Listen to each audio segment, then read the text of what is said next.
Hi, I'm Lou Ann Hunt, and this is your November edition of Lynchburg 360. The new artificial turf here at Lynchburg City Stadium has seen all kinds of use since it was put down last year. From football to soccer to lacrosse, it can handle just about anything. And now the stadium is playing host to a new sport whose popularity is really starting to bubble over. You kind of have to see it to believe it. Okay, so first I would just like to welcome you guys to the first ever Bubble Soccer League. And before we get started, and I know it's a little chilly, so I'm gonna try to talk fast. I just wanted to run some information down. Every week when you come, we're gonna do the eligibility check, and this is something that we don't do for any other sport, but because of the nature of the sport, I've been asked to do that. Biggest thing, number one, I have to be concerned with is safety, your safety, and number two, we're having fun, okay? So remember that everything we do, we've got the rules. Venus here is going to be the one in charge. Any questions, any contacts, you will get in touch with her. Any concerns, any paperwork, she will take care of at the office. And we know that there's a structure we have to deal with there. When we're out here on the field, we've got rules that apply, but it is fluid. And we're going to make this more fun. If you see something that'll make it more exciting, let me know. We'll work on it. We'll just have it there. Because the big idea is that you're going to get in there, and it's going to be different than what you're thinking. So we're going to start going into how we're going to take care of the bubbles and play. If you follow me here, just stand here and watch. The simplest way is I'll demonstrate. If you see on there, the clear side has a little clear part, a gray part where the air goes in. If you line it up so that this is right by your right hip, and if you get on your knees, I will tell everyone, this is the important part, because everyone tries to do it the easy way, shortcut. Get on your knees, and if you're on your knees, you can go inside of the straps, slide it up on you, and as it slides down, when you go in the straps and it slides on you, you'll be able to stand up easier that way. We here putting together a team to play in the new Bubble Soccer League, which is starting up today, and seeing what it's like.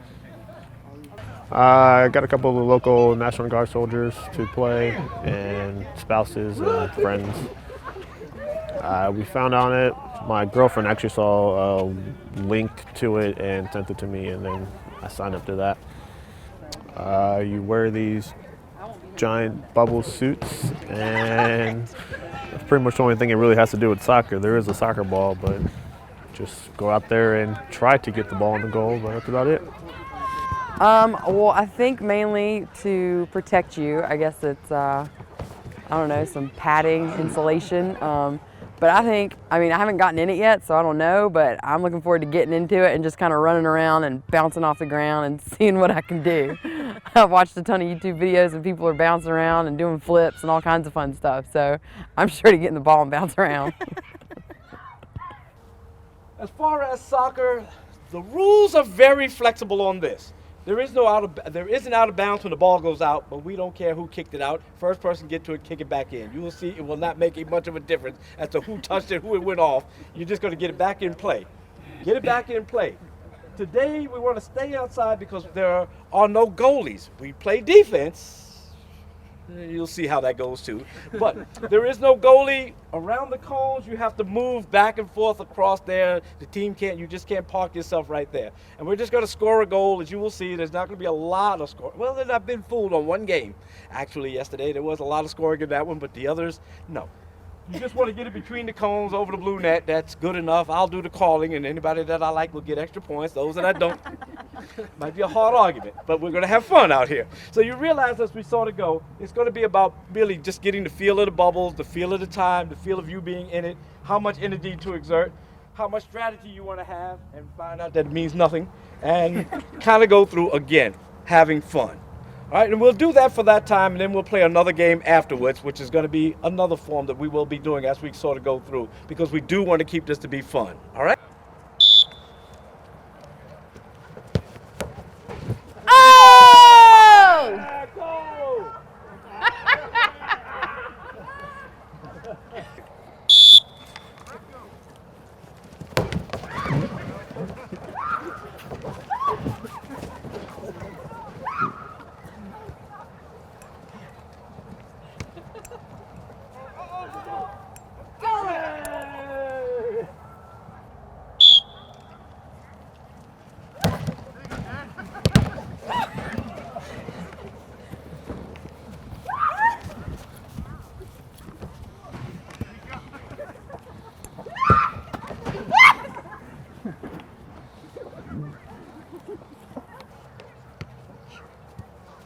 It actually was a idea that was conceptualized prior to my coming to the athletics department, and I just jumped on board as soon as I found out about it. And Maggie Mace is my supervisor, who actually brought bubble soccer to the city, and she just told me, hey, we're going to do this, and put me on the job to find the bubbles and contact the people and order them and get the league started. So pretty much after that, I took it and ran with it. I found the bubbles and I put the league together.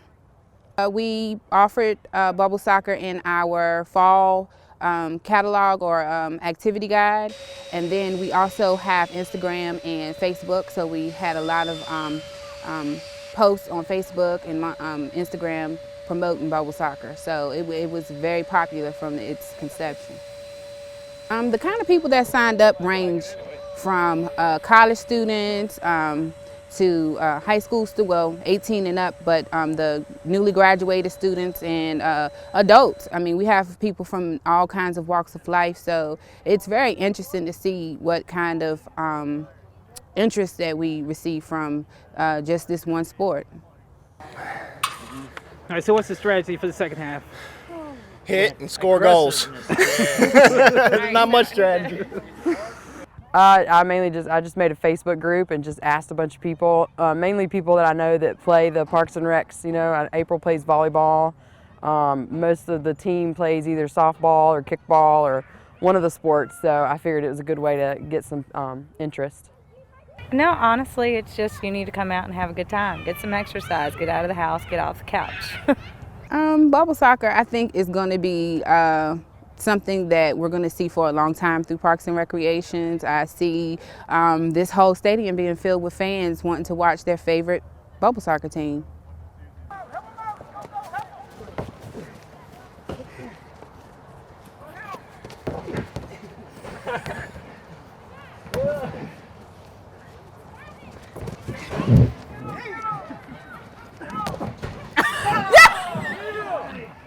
We have a winner! What's all the buzz about? It's about drones. And I'm here with Ben Clark and Josh Cruz, and they're going to tell us how it all happens. Well, I started 323 Unmanned Flight Services back in February, and Josh and I kind of got together a couple months ago. And he's experienced on the photography side of things, and I'm more experienced on the flying the drone side of things. So it's kind of worked out well that we got together, and we fly with dual operator setup. So he does all the camera work while I do the piloting. So it's really cool because when he's focusing on the flying, I'm able to focus on framing a good shot. So for instance, he might, take the craft off and he'll go hover it, and then I'll say, all right, I think we're gonna do a pan around here. So he'll just start it, and then I'll control the camera, and he can also see the image. So he knows a little bit about, what I'm trying to do, and maybe he'll go left if I'm panning left so that, we can continue getting the shot. Probably the first thing that I was able to participate in here in Lynchburg was the train derailment that happened in 2014. I heard it on the news. I was actually having a meeting downtown and saw the fire engines, and I asked the person I was meeting with what was going on. They said a train derailed and exploded. I was like, whoa, that's crazy. And so my first thought was, after the meeting, I got to go home and get my quadcopter. And so myself and another friend of mine came over. We came down here to the park and just took some really generic wide angle shots of the train derailment. We didn't want to fly directly over it. We wanted to stay as far away as possible, but we knew there were a lot of photographers here on the ground, but nobody was up in the air because it's very expensive to get a helicopter or to get a plane to come around, and we knew that maybe we could get some shots in the hours after the derailment that no one else would be able to. But a lot of it is just really intuitive, and it's just one of those things where he'll start flying and I'll just pick a shot and he'll keep going with it, and maybe if I see something like, hey, can we go and take another pass or something like that, then we might go around and do it. But a lot of it for us has been him just trusting his instincts, and then I kind of go with it, and we get some really good stuff. this is the pilot controller, actually the same one as the camera operator, but I don't want to move the sticks too much. I don't want to arm the aircraft right now, but this is going to make it ascend or descend if I move this up or down. If I move it side to side, it's gonna yaw the aircraft, so it's gonna turn it like this on its yaw axis. This stick here on the right-hand side makes it go forward, makes it go backward, and then by moving it left and right, we'll make the aircraft just kind of scoot over to the left or to the right. So those are the basic controls on this one here. Yeah, it's just a safety checklist that I've made up. You know, from flying manned aircraft, you live in, hopefully you don't die, but you live by your checklist. I've created a checklist for this because I take this just as seriously as if I was flying a 172. So I've got some things that I look at as I'm preparing the aircraft. Josh has got a section for the camera. Certainly don't want to get a job halfway done and realize we forgot to put in a SD card. So just some checks that we have. There's an in-flight checklist, just some reminders for us, some of the safety guidelines that we're want to keep in mind at all times. Then we have a post-flight checklist. So clear for takeoff.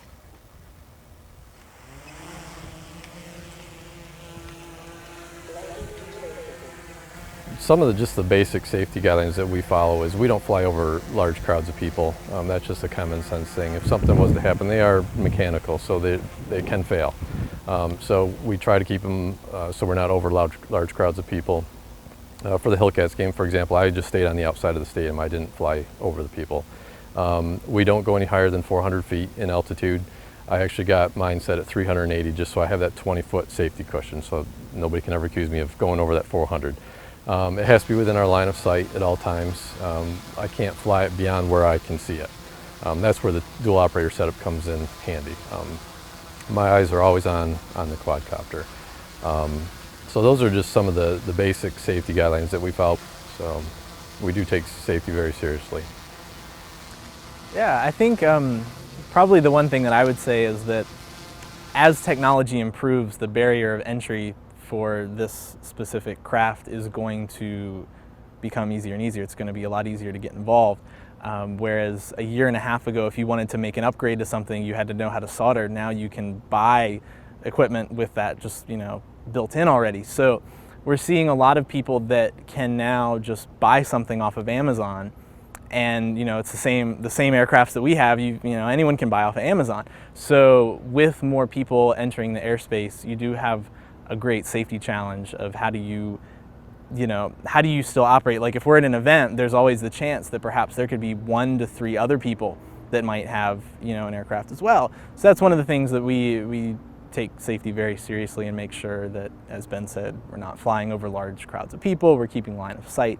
But education is also, I think, a big part of safety, in that we're helping to educate people, even especially those people who are just getting into it or people who are looking into it, that, you know, it's easy to get into, but it's also very easy to mess up, and it's very easy for something to go wrong. So educating people about, you know, just smart ideas, not even you know, regulations aside, just don't be stupid, you know, be smart about how you're flying. Yes, you can get this. Yes, you can fly it anywhere. It doesn't mean that just because you can fly this somewhere doesn't mean that you should fly it. So education is really, I think, is a big part of safety, is helping not only let people know the incorrect ways, but to teach them the right ways to be able to do it. We've had the opportunity to go and speak at one conference so far. I've done a couple of presentations with groups over the past year in town and out of town, just about, you know, letting them know that we're in the know about the changing regulations and everything, and then just letting people know that we're not spying on them. You know, no one's trying to spy on anyone. No one's trying to cause any trouble. We really love the imagery that comes out of these, and it's a lot of fun. And you know, in that spirit, we want to help educate people as to our intentions, which goes a long way to hopefully keeping everyone safe.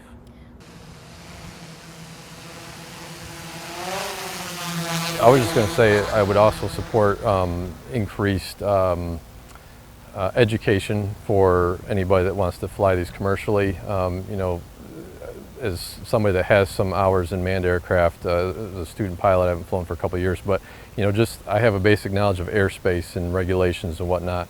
And I think to require commercial drone operators to maybe take a practical test that demonstrates that they have a basic knowledge of airspace rules and regulations, and that demonstrates that they understand that they can't go over 400 feet or 500 feet, whatever they end up setting that maximum altitude at, that they can't fly beyond line of sight, stuff like that, to to do a written test, I would support that. I think that would be a very good idea.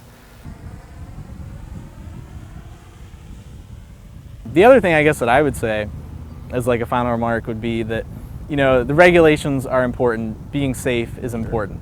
You know, being aware of what's going on, staying in the know is important. Ultimately, the reason why I do this is because it's fun. And it's just really cool. Like, I know that's not, you know, the business thing to say, but it is a lot of fun. When you're able to get up there and you're flying and you see the mountains and you see the clouds rolling over the valley, there's just something really special about being able to see the type of images that you wouldn't be able to see in any other way. You know, maybe if you're on a, you know, commercial plane or something, you know, you'd maybe see these images, but to be able to capture these images and be able to, in a relatively short amount of time, be able to share them via Facebook with everyone, it's really neat.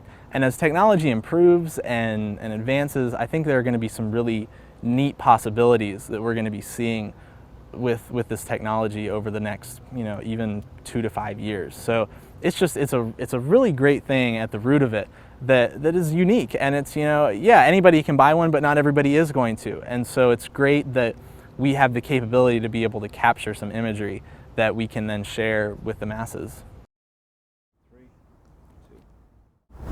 For a city its size, Lynchburg has a remarkable amount of musical talent. And it's not just the adults who are making beautiful music.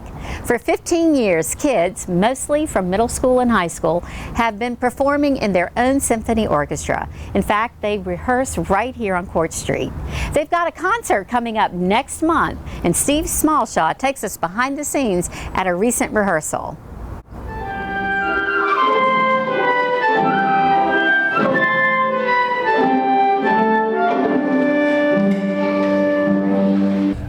My wife and I retired about 15 years ago from the city schools after 30 years, and there was no opportunity for students to play in a full orchestra. So in 2001 we decided we would go out and do it, and we had a lot of support from the community and from the symphony at that time. So we have students from over, well, sometimes over 30 schools in the area. It's just kids who fall in love with playing, and this really gives them an opportunity to continue beyond what they might do within the school. Exactly. The band kids always have their band and their marching band, but the string kids and band kids together just doesn't happen around here except for the Lynchburg Symphony Youth Orchestra. And so this is sort of a group that really takes the best of the best from the area schools, is that right? We do. We have, like I said, 30 schools sometimes, and we have now we have, I believe, 9 homeschool students. So kids who don't have an opportunity to play in any kind of school instrumentation can come and play with us. How's that worked out? I mean, kids have obviously found out about it and they wanted to be a part of it, and they come and audition. And yeah, I guess the word has just spread, and we have more publicity now with it being in our 15th season. So we just attract, and they bring their friends, things like that. For you personally, this must be nice to have this to continue. I mean, you obviously have a passion for music, and this is a nice way to continue that even beyond retirement. Right. It's good for the kids to see what they can really do. The wind players are just one-on-one on a part. Of course, the string players, we have an awesome string section, and we're really happy about that. And the one-on-ones, woodwinds and brass, they get to up their notch a little bit. It's different than playing with 15 trumpets in a band, things like that. What do you try to get out of them here that they might not normally get from individual lessons or from playing in school? It's just playing in a group situation and playing different repertoire. We're doing like major symphony stuff and pop stuff, just a variety of things that they would not normally do. Are you surprised by the level of talent in this area? No, there's a lot of good teachers in the area, and the colleges provide some help too. So it's really amazing for a city this size, but it's fun to do. How do we match up against other cities as far as talent? We haven't really competed outside of the big cities. Cities like Philadelphia maybe have 5 groups like this, just because they're just so big. But to have something like this in Lynchburg, it's really exciting. What does that say, I guess, just about the city itself, that there's support here for something? Yeah, there's a lot of cultural events going on here, as you can see by the academy starting to pick up now and things like that. And we have a really strong city school program too, and county schools too. Child has to notify you that they're interested in playing, or do you go out and seek some folks that you might have heard about? We advertise in the paper, and then we have auditions twice a year, in September and then in January, and the kids come and audition and are selected. If we need, sometimes we need a lot of clarinet players, sometimes we won't need any. Same thing with flutes, trumpets, things like that. So it is by audition only. And there's a junior strings program as well. Right, that's sort of our training program for the bigger group.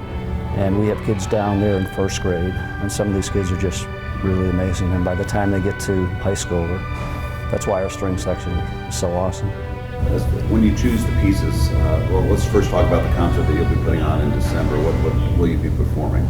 Right, it's our Sounds of the Season concert, and being our 15th season, we have some favorites we like to bring back. The kids like to play, like Polar Express, a lot of Christmas tunes that the kids like and the audience likes too. So that will be on December 4th at EC Glass High School at 7 o'clock. And when you choose pieces for that, you obviously said you go by what the kids like to play, but are you really looking for something that's going to stretch them a little bit? We always do that. We have the standard repertoire, and then each year we try and kick it up a notch and do various things with the kids. And of course it's different every year. Sometimes we have some really strong sections, so we like to feature them. And that really speaks again to the level of talent that there is, that you're able to really pull something out of these kids that maybe they're not having taken from them at the school. Right. I like to challenge the kids a lot. When I was with the city schools, we went to competitions every year, and the kids just love competitions. They just work extra hard. And I sort of put one section against the other section here just to say, look what they can do, look what they can do, and it really raises their level. It's a lot of fun to work with the kids because it's always challenging. You never know what's going to happen, and try to bring the best out of them whenever you can. And have kids gone on from here to bigger and better things? They definitely have. Like what? We have some students who just graduated from Eastman School of Music, which is one of the top schools in the country. We have kids playing professionally in the Midwest. We have a student playing in Belgium now in an opera orchestra. We just have a variety of kids that have gone on. When people come to the concert in December, what can they expect? I mean, a lot of folks maybe come out to these, okay, it's kids, teenagers, whatever playing, but that's not the level of music that what they might expect is not what they're going to hear. They're normally pretty surprised, and we definitely get standing ovations all the time, and the audience is really appreciative. So they're surprised when these little junior kids play, and then we move up to the bigger kids, and we have guest artists. The audience will get their money's worth. So overall, would you say how big a piece of the puzzle, of the arts puzzle, is LSYO for Lynchburg? I think it's great training for the younger kids, and it helps their school program also. These kids are probably the top in their school class, but it really pushes them on a different level. It's stuff that they would not play in marching band in their string group.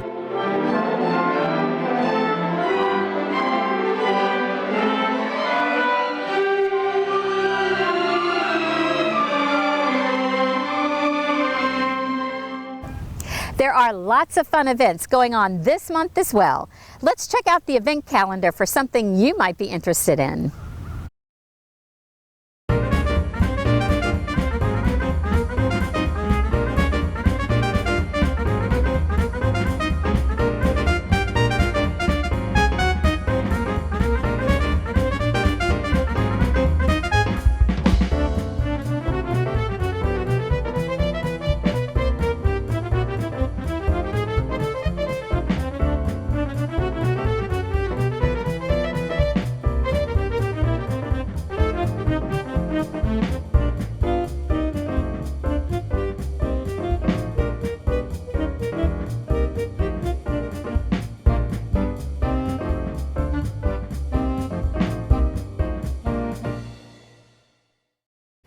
That's it for this edition of Lynchburg 360. It's a great time of year to fall in love with the beauty of Central Virginia.